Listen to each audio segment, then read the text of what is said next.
Welcome back to the channel, welcome back to Fixing Up the Commonwealth. We're at Oberland Station again today, and we're going to play around. We're going to start the process of building the shopping area for this settlement, and this is really going to be a lot of kind of working at how this is all going to kind of work at, and seeing how we can build. Essentially what I want to do is 3 levels of shops or traders or whatever you want to call them.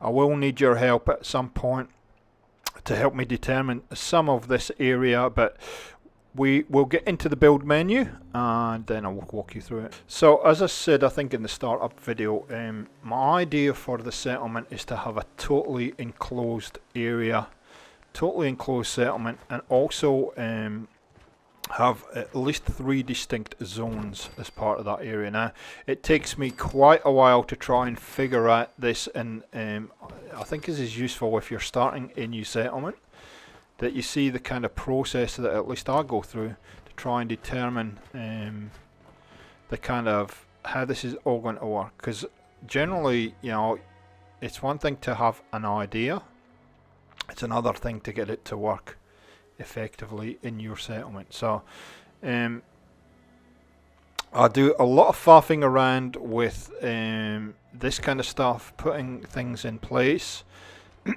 trying to find the level, and this is what takes most of my time, to be honest, to get right. I'm not going to show you all. I'm going to kind of show you at least how I start something like this, what I use to do this. What I want to do, my idea for this area is loosely, and what I've kind of started to develop as an idea for the settlement, is to use a lot of the builds that I've done previously, a lot of my favourite builds, and incorporate them into one settlement. So this area here is based on the build I did at Hangman's Alley.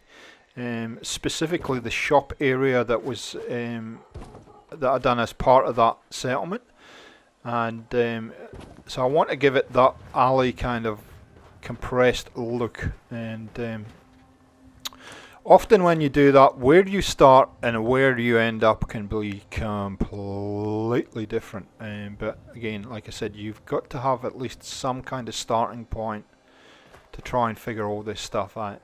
Now I also alluded to the fact that I want this to have a kind of Rivet City vibe about it. So I'm going to do some stairways that kind of are taken straight at kind of Rivet City, which are fairly compact and steep stairways, which I've never done before in any of my settlements. So in the Hangman's Alley series that I did, and that was going back probably nearly a year ago, I would suggest, now I used these security roofs as the kind of flooring, and so that it's fairly transparent and you can see down through into the dirt, and I like that overall look for this.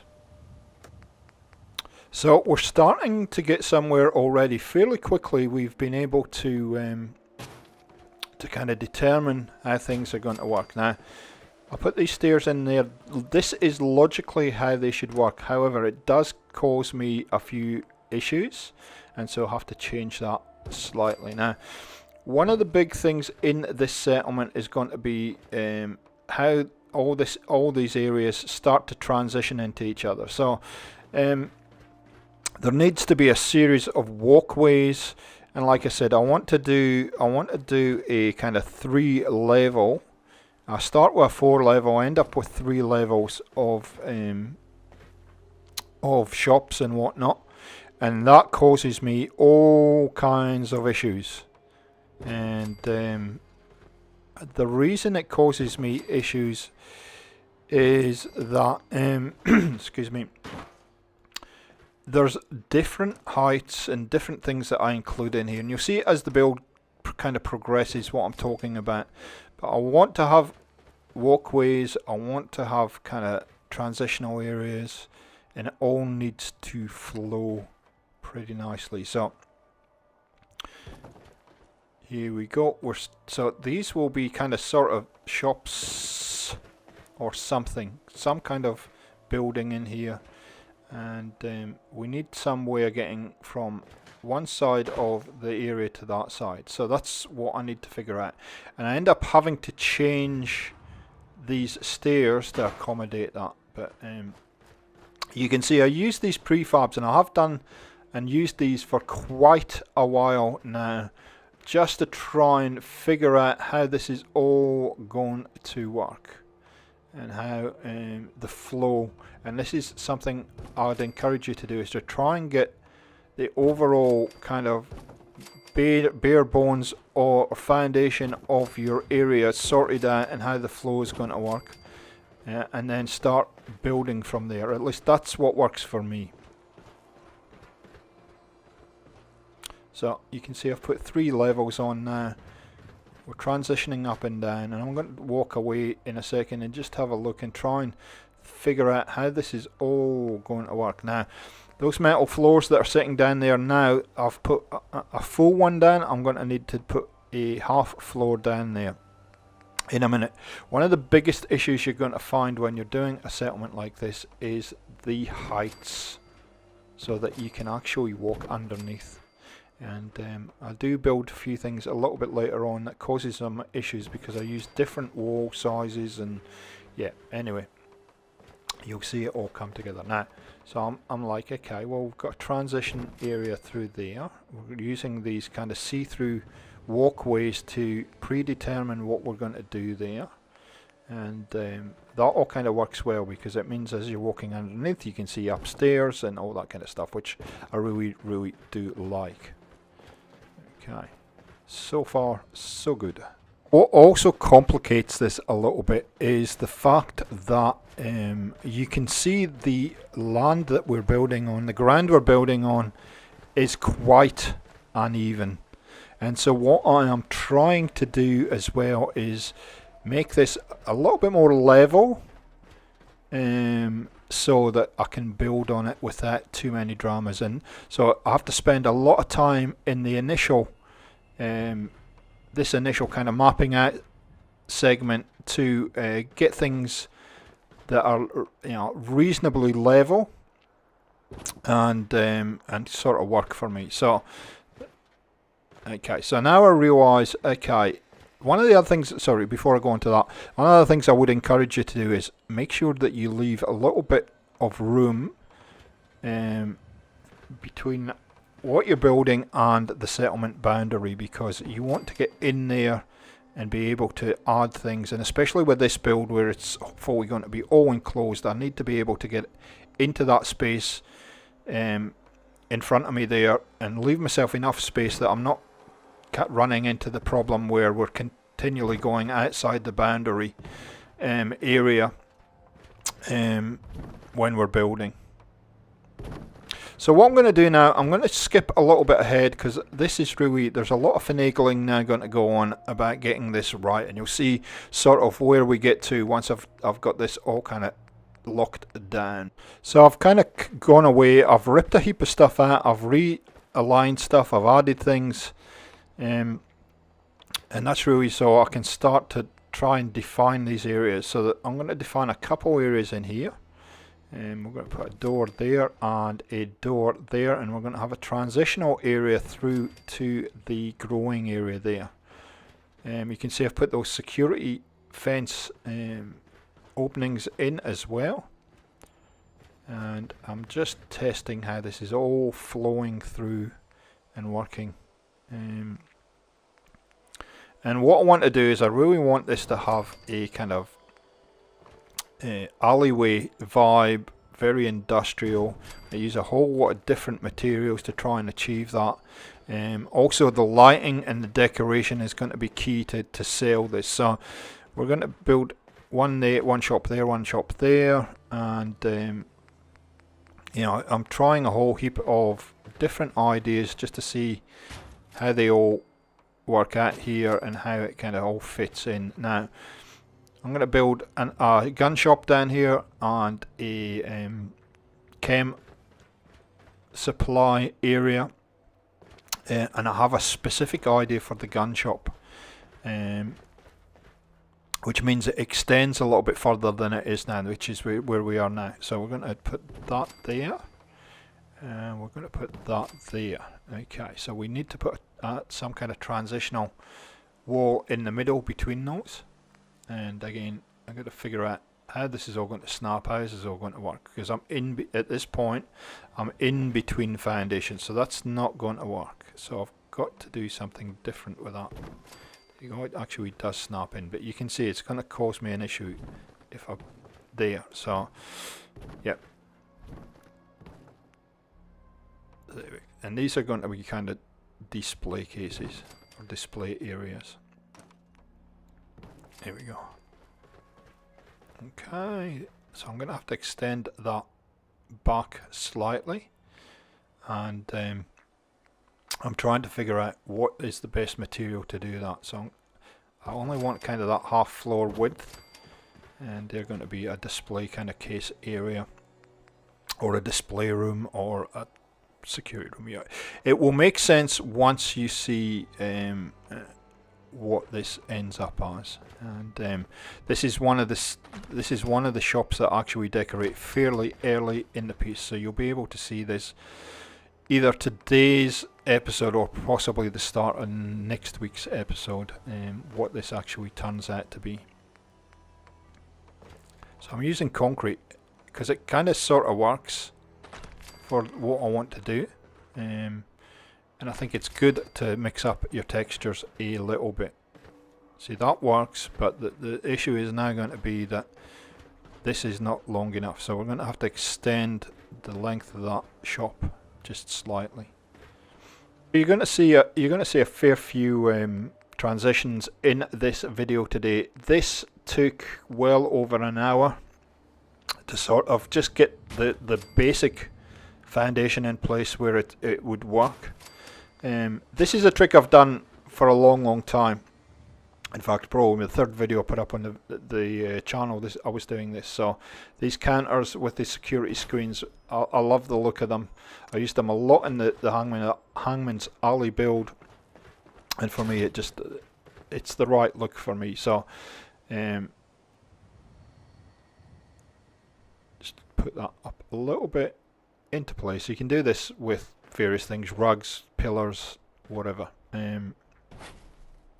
It's pretty simple to do, but it's pretty effective. And so I love this fact of having a walk-up counter, but also if you need to go into especially the gun shop, maybe not the chems supply shop, then you can just walk in, or you can just, if you need some bullets or whatever for your gun, or parts for your gun, you can just rock up to the window and get them from there. So okay, so far so good. We have actually also turned around the stairs. I didn't show you that, but we've changed the configuration of the stairs. And here we go. We're going to get into some build order issues with different sized walls and stuff. And I'm not going to show you this because it is just, you know, the mundane thing that you have to do as a builder to get everything to work in the settlement, and it means ripping things out and redoing them and blah blah blah. However, what I would like to show you, you can see that wall is too high, and I like to use different textures here, and here's how I get around this. So I use these half walls, and what I do is I push that one up first, like that. You see I've taken the floor out, and then I snap that in underneath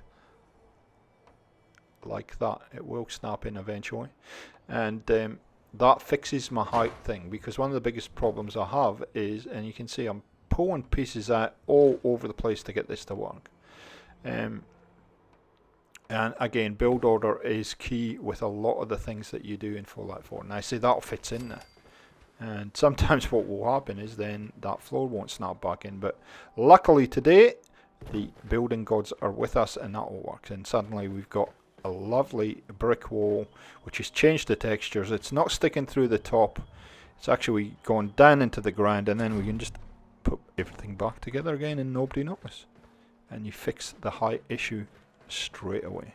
But it means you have to rip stuff out, and you can see I'm going to do the same on here. So I'm going to skip forward because you don't need to see it twice. Plus I've got about 50 minutes of footage to cut down to about half an hour, 20 minutes. So this is the new Dead Wasteland mod, and I'm looking for a specific part here that I want to put in. And I thought I wanted to kind of put, my initial thought was to have something in there, and it sort of kind of then blocks off that walkway through to the growing area. So I decide that maybe I need to build a shop off to the left there and keep this as a transitional area. So it's a great little mod. The other thing that I decide to do is what I do a lot in with not just that mod, but many of the mods that I use is sometimes I use them as inspiration, and then I'll build my own buildings based on some of the things that they've done. So I'm going to put a little shop in there, and I will need your help in determining what that that area is going to be. But for now, I'm just working on building something in this area here. And my initial idea is it's a little food vending or a noodle bar area or something like that. Something in that kind of thought process. So here we go. We'll put one of those. We might put one of those angled roofs on it to see if it works. Yep, one of the smaller ones like that. And there we go. We've got a little area in there that can act as some kind of food outlet. I'm going to move a lot of those around as well, and I'm going to compress up the kind of growing area to be able to fit some of this stuff in.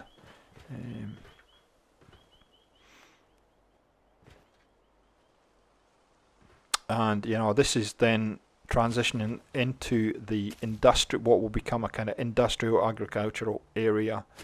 I'll have to do a whole lot of this kind of stuff and reconfiguring a little bit. So there we go. After a lot of faffage, I'll get into building this little kind of area, this little hut here, and we're waiting to get in the build menu by the looks of it. Yeah, there we go.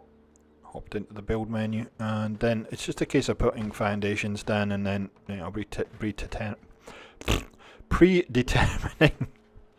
My words aren't working today. Predetermining this area, and so you've got back-to-back shops.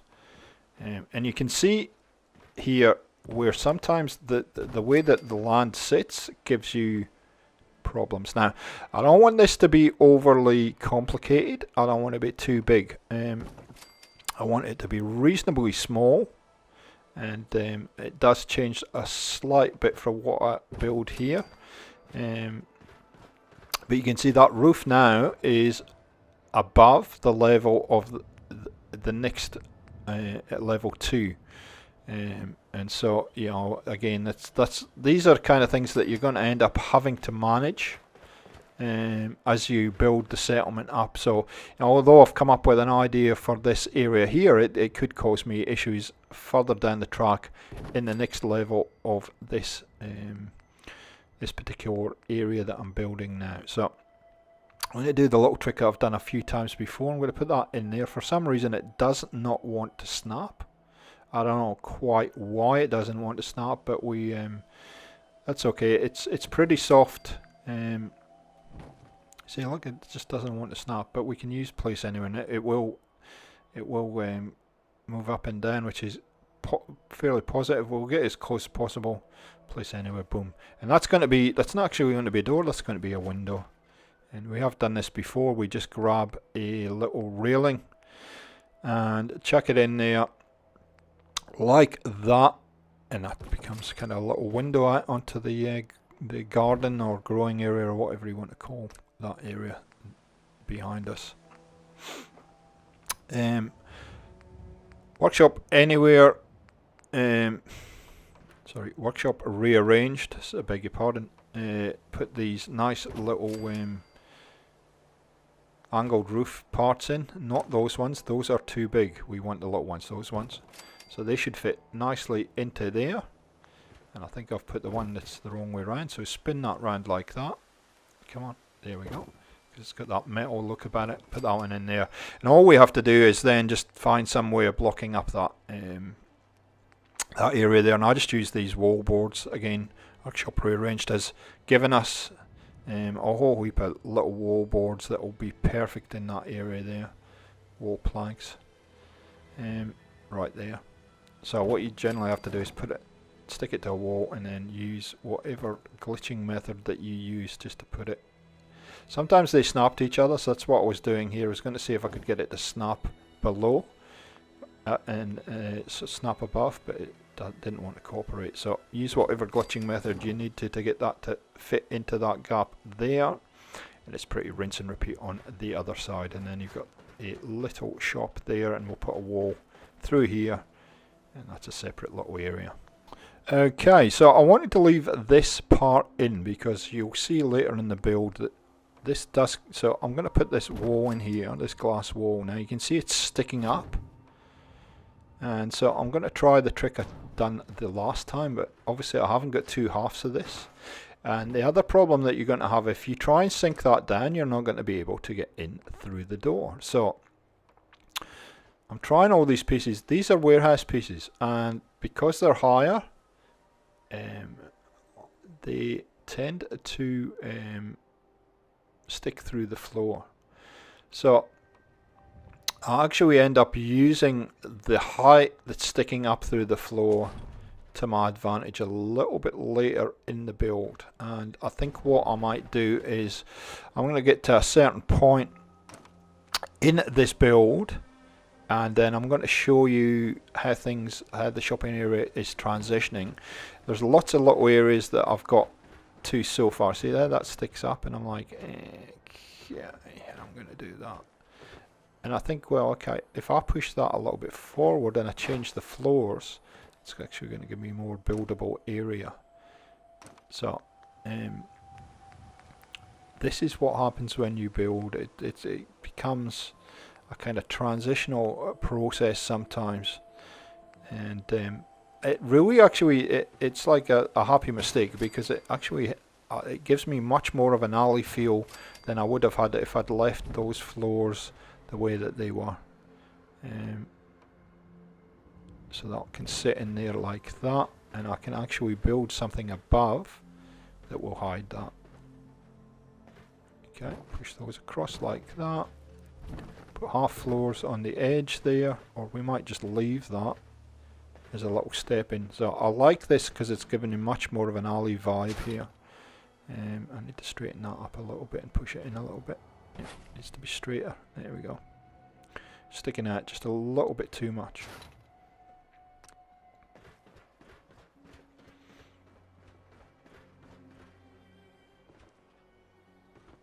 And that's actually fitted in nicely now. That's actually clipped to there, but watch, I can't get it. I can't get in. Alright, that's not going to work, so I'm going to have to... Okay, well, fair enough. Yep, okay. All good. Now, I will be using floors from Workshop Prearranged. Now, you can see what I'm doing here. I'm like, okay, if I extend that up, that actually fits all right there above. And now you can see I've moved the configuration of the stairs has moved slightly. If you were paying attention, you would see that. And they're actually running the opposite way, which from a point of view of flow for me is nice, but I can live with it. That's going to be a transitional area there. If I chuck that up like that, and see, this is the kind of things that you're always going to run into when you're building. These kind of little transitional problems, height problems, and it's just a case of working your way through. And this is where I find the prefabs help me to visualize a lot, and trying to figure out what I can do with that kind of, rather than pull it all to bits and it's a problem and blah blah blah. I actually end up using it to my advantage. Oh, That doesn't work with that. That's a transitional area there. And this is what I'm trying to figure out. So you'll see once I start getting a lot of these shop areas defined into actual separate shops, if you like, how this all kind of ends up working to my advantage. So we're going to put those half floors back in there just to give ourselves a little bit of room. And what I'm going to build in here is I'm going to build a little laundry underneath here. And I'm going to change up all the kind of walls that I'm using now. I'm going to determine the look of this by putting these floors in like this. And luckily we're workshop rearranged. These will work with the vanilla pieces, the vanilla floors and whatnot. And it's a nice way of just kind of predetermining the area that you're going to build in and how get a feel for how big that's going to be, and then build around it. So skipping ahead, all I've really done is put a whole heap of walls on and whatnot, but you can see we're actually making a fairly good level of progress down here. We determine a whole lot of areas. That ends up not working, so we'll get rid of that. And yep, everything is really coming together quite nicely. So now what I'm going to do is I've got out of build mode. I'm going to show you the progress that we've kind of sort of made, and you can see it's still extremely rough, but I've tidied up a whole lot of areas. You can see that area that's sticking up is now kind of a platform which we can build in. I've got 3 levels. I actually got 4. I'm going to get rid of those planks here, but let's go downstairs, and you can see everything's kind of a little bit neater. I'm just checking the heights that we can get through there. That's pretty well determined there, so that's alright. We've got a little shop area there that I need your help with. Let me know what that could be. Have some ideas. I have a whole list of things I want to put in here. I've added a few items into the laundry. Obviously I need to do more decoration, but it just kind of defines it a little bit more, and you can see it's got quite an odd roof size. And then we have our gun shop, and I'll move that cage so many times it's not funny. It just doesn't work there. It's off center. But you can actually see the bare bones start to come together and how this is all going to work out. So let's go into the gun shop and have a look around. And you can see I've used military clutter, ties at the prams military clutter a lot in this build. Those things that are sticking up through the floor, I'm having a lot of problems scrapping some of that stuff in here, so they'll probably have to stay there, unfortunately. But yeah, I like the vibe that's going on in here, and it kind of gives you an idea, if you've seen where we started, where this is all starting to head, and it's a pretty healthy kind of direction, I think. So there you go, guys. I hope you enjoyed this one. I hope it gave you a kind of insight into how you kind of start working on certain areas of your settlement from an idea. You can see there's a transitional area through the farm there, and it tells you that that's the farm there. I'm going to build something in there in a little while, but hopefully it's useful. Thanks for joining us, and we'll catch you next time on Fixing Up the Commonwealth. See ya. Sure you keep up with all the new content on Gaming for XP. Make sure you subscribe and hit that notification bell, and we'll let you know once we've uploaded anything that's new. See ya!